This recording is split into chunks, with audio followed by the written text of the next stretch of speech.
You were born into light that never went off, not the warm yellow light of homes, not the soft dim light of places where people rest. Hospital light. White, clinical, eternal. But this hospital was different. It didn't hum with panic. It didn't echo with grief. It moved quietly, smoothly, efficiently. Because your father didn't just fund this place. He owned the oxygen inside it. Doctors lowered their voices when he entered rooms. Nurses adjusted posture before he even spoke. Administrators walked slightly faster when he was on the floor. You don't remember his face from that day, but you remember the feeling, like gravity got heavier when he was near. Even as a baby, your world was controlled, temperature controlled, noise controlled, people controlled. Nothing random, nothing chaotic, nothing unapproved. And when that is the only reality you know, you don't call it strange. You call it life, home, the fortress that pretended to be love. The house was enormous, but it never felt big because space doesn't matter when it's filled with surveillance. Marble floors cold under bare feet, ceilings too high for voices to feel safe. Windows that showed beauty outside, but never freedom. The gardens were perfect, too perfect. Trees trimmed into shapes nature never intended. Grass cut so evenly, it looked fake. Even as a child, you felt it. Nothing here was allowed to grow wild, including you. And then there were the guards. Not friendly men, not protective uncles. Soldiers without uniforms. They checked corners before you entered rooms. They walked 3 steps behind you. They spoke into hidden mics when you changed direction. At night, one sat outside your bedroom, not dozing, not scrolling a phone, watching, always watching. You thought that was what love looked like. Age 4, the night you learned presence. You woke up for no reason you could explain. No sound, no movement, just instinct. The animal part of your brain whispering, something is here. You sat up slowly and saw him, a man standing in your doorway, motionless, not looking at you, looking past you, through you, into the hallway, like he was waiting for something to come for you. You didn't scream, because nothing in your life had ever taught you that you were allowed to. The next morning, you asked your mother. She paused. Tiny pause, almost invisible. Because you're important. Her voice was gentle, but her eyes looked like they hadn't slept in years. Age 5, the gunshots.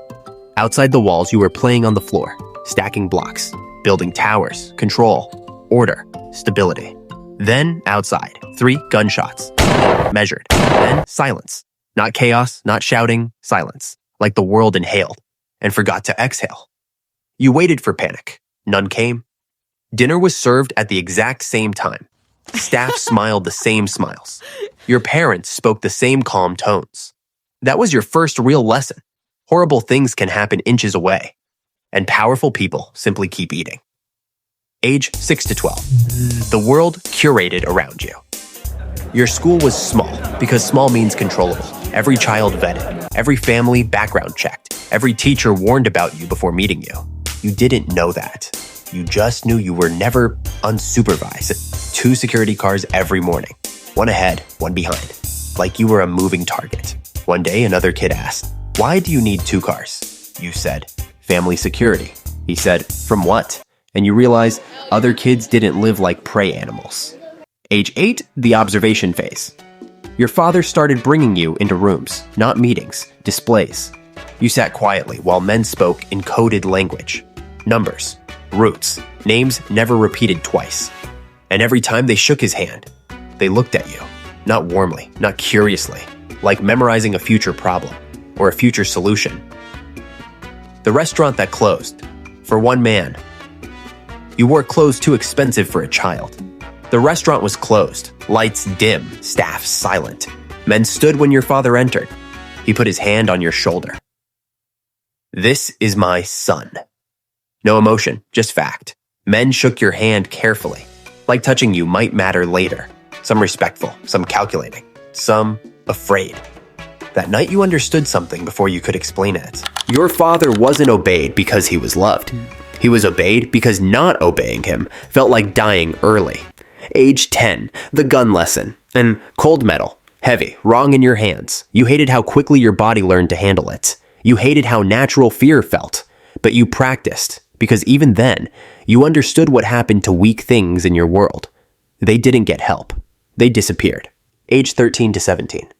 The attempt at being human. You tried to rebel. You talked back, broke rules, made friends without permission. And those friends didn't get threatened, didn't get hurt. They just left, transferred, moved, vanished politely. That's when you learned. Your life wasn't yours. It was curated, edited, managed like a business asset. Age 15. Real rooms, real power. Warehouses that smelled like oil and secrets. Hotel suites with blackout curtains. Offices with no windows. Introductions changed. This is my son. He will run things one day. Men stared longer now, measuring risk. Age 16. The mercy lesson. A man cried in front of your father. Begged. Not loudly. Broken. Your father listened calmly. Then said, "We'll see." The man collapsed in relief. That's when you learned. Fear is strongest when it whispers. Age 18 to 21. The world stops pretending you learned. Money roots. Political masks. Violence languages. How to tell who could be bought and who could only be removed. Age 19. The first operation. Gunfire isn't like movies. It's louder, closer, messier. Time breaks. You survive. Someone else didn't. Later, you vomited alone. Your father asked one question. Did you hesitate? You said no. He nodded. That was the first time you felt proud and poisoned. Age 21. The decision. You made a call. Someone died because of it. No approval, no guidance. That was the day you stopped being someone's son and became someone people would fear. Age 22 to 25. Becoming the threat. You stopped being tested. You started being avoided. You sat at the table now. My son, my successor.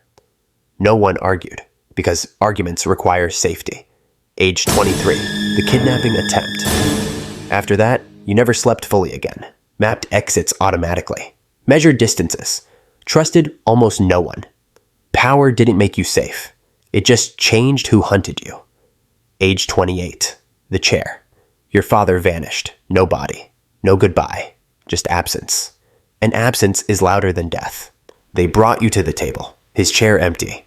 We need leadership. Not want. Need.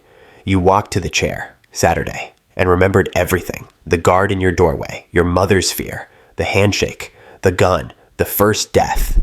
And then you understood. Power is not a throne. It is a life sentence.